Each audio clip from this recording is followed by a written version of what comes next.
Hello everyone, reporting today for Fun Robotics Network. I'm Abbas, and with me here is Team 21229 Quality Control from Bellevue, Washington. They were recently the Inspire Award third place winner, made it pretty far in playoffs for the Washington Championship, and will be returning to the Houston World Championship for the fourth year in a row. They always build an excellent robot, and I can't wait to jump into it on Behind the Bot. Okay guys, so you guys have obviously had a very successful season year after year. For this year, when you first saw Into the Deep, what were your thoughts on the game and how did that influence your robot design? Yeah, so in the start of the game, we just wanted to figure out what missions we wanted to do. And from that, we figured out that we wanted to focus on having a really good specimen auto, to also have a really good sample tie-up and having a good sample tie-up and a specimen tie-up as well. So from that, we decided to make a lot of design decisions. If you want to go with that, Kevin. So that makes sense, and I think the main overall architecture that the question here is the dual intake outtake design, right? Like you guys have done this design a lot of times before. I think you've also explored just a single intake outtake. So why did you specifically go with that dual architecture instead of the single? Yeah, so we realized that it was important to be able to both score sample and specimen really quickly. So we determined that we needed to be able to intake a sample from one side of the robot and then be able to score it at the other side. Same thing needs to happen for specimen. So based on this, we decided that two separate subsystems would work best. So an intake here, which transfers to another outtake, which scores it at the back of the robot, would work really well for sample.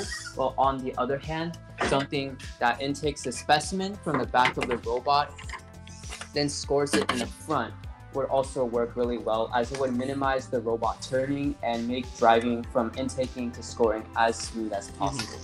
Yeah, so let's start with that intaking for the samples, right? So walk me through exactly what you're using for the actuators there. I think I see some Gobilda servos. So why go with that servo design instead of the motors for that actuation?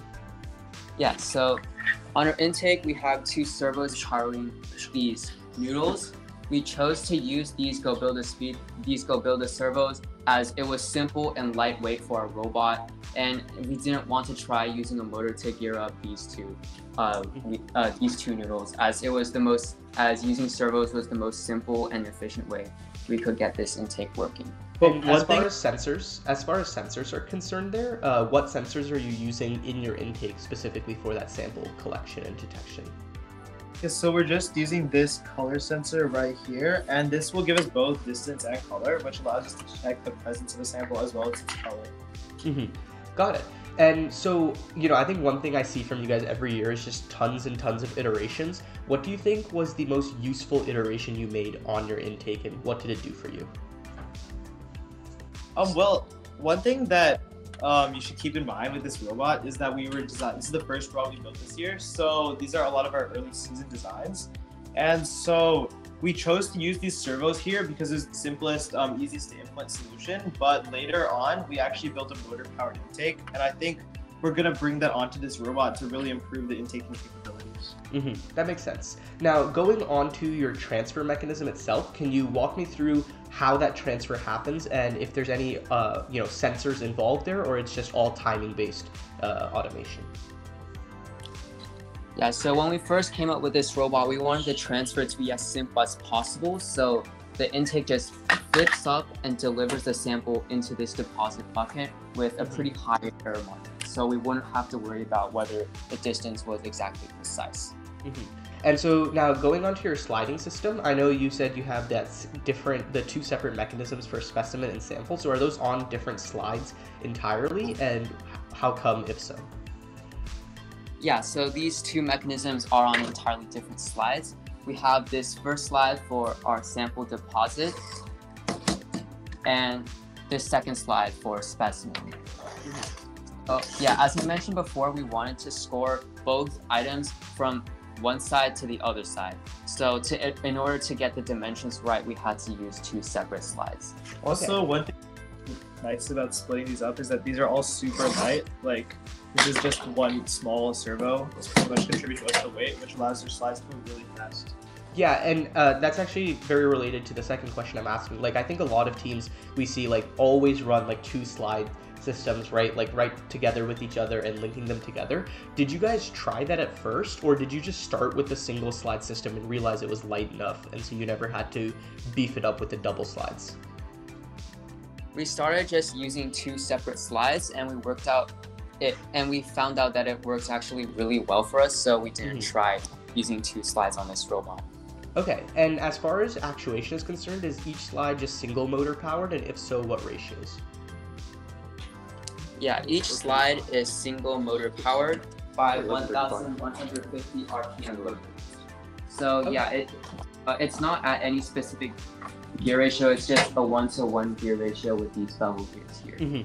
And as far as homing and stuff is concerned, I know in the past you guys have looked into like magnet-based homing or limit switches and things like that. So are you using either of those in this robot or something else entirely?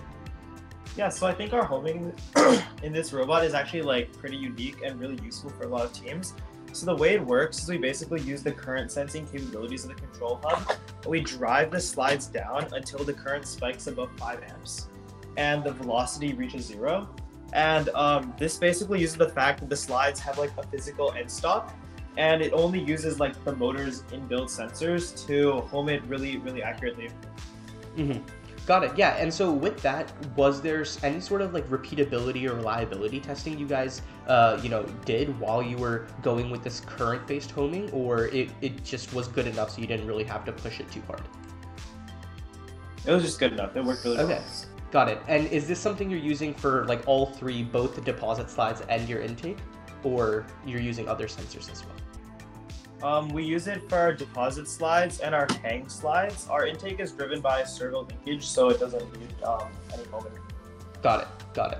And now talking about that specimen deposit, I think one of the most unique things there is the alignment mechanism. So walk me through how that works, and then we'll get into some more questions about it. Yeah, so after we intake the specimen in the back of the robot, and then we flip over to score, we realized that having 1 slide meant that it could wobble a bit. So instead of just suffering through that, we built in alignment arm, which could impact the bar at 2 points, so it could score really reliably without any wobble. And as far as like materials are concerned, did you ever have any concern with the 3D printed materials? Did you have to use anything special there, or just like normal PLA was more than good enough for that? Normal PLA worked really well for us, and it actually never broke during the season. Okay, awesome. Now, going on to hang, I think I see you guys have a super quick hang with this robot, so walk me through the mechanism there, and then we'll jump into a little bit more of the specifics. We use the Gobildo Viper slides on this, right? So if you just go up, it's belt driven. It goes all the way up to the L3 height because it's a slide, and then we can just pull down from that to get our robot off the ground. Okay, and so is it a single motor, dual motor? Yeah, how does that work? It's single motor. Yeah, and it's 117 RPM. Okay, got it. So no worm gears or anything like that, just the motor purely connected on the belts. Yeah. Okay, and why did you decide to go with this entirely separate mechanism? Was it just you didn't want to gear your slides to a high enough ratio, or was there anything else behind it as far as like positioning is concerned or anything like that? Yeah, so to keep our robot more modular, we didn't want to use our BWT link slides that were also for the deposit to hang, because if they broke from it, then it would also break the outtake. Instead, we found it was a lot easier to have a separate slide controlled by a separate motor, which was really modular and separate from everything else to do the hanging. Got it. Yeah, that makes a ton of sense.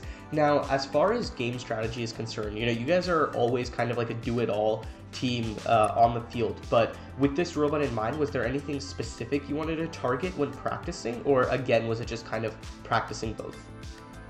Yeah, so when we practiced, we started by practicing out first sample because we knew that like samples were the easiest to score with what we had on our robot. So we get around like 12-ish in teleop. But then we're like getting close to the competition, we also made sure to practice specimen so that we could like work with our partners during qual matches to make sure that even if they couldn't do specimen well, we could still help them with that.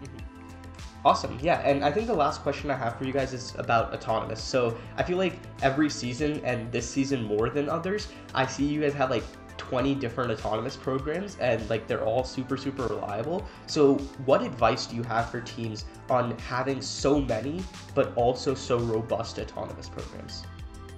So one thing you want to do is you want to like have your code be as modular as possible. So the way we're doing it is we're using ftclib. And what this allows us to do is we can write the code for each of our subsystems in like one place and reuse it between every autonomous program. So our transfer, our slide extension, all our motions are the same between every program, which allows us, like, even when we're testing one program, all the other programs are by extension getting tested, which allows us to have like many autonomous programs that are all reliable at the same time. Got it. And as far as like, within a single autonomous program, let's say you're talking about your specimen cycling. When you're going to pick up the specimen, do you go to the same position every single time, or do you have to tune out different values for every cycle? Yeah, so one of the biggest reasons, like the best way to make your auto more reliable is to actually just have a better teleop. So, for example, we design our robot with a huge margin of error so that we can have our auto be reliable. So if you look at this claw, it's like 6 inches wide. So even if the robot is like off by some amount, it'll still grab it really well with this claw. Mm-hmm. And because of that, we don't have to worry about like any errors in localization or like relocalize ourselves or move more accurately because of the huge margin of error of our subsystems. And what this allows us to do is we can have reliable autos without worrying about accuracy, and that just makes our autos even more reliable. Awesome. Yeah, quality control, thank you guys so much. I'm really excited to see what robot you come with to Houston Worlds. Every year I think you're just another powerhouse team that's super reliable, and that's something I think teams can learn a lot from. So reporting for Fund Robotics Network, I'm Abbas, and this is Team 21229 Quality Control. Thank you.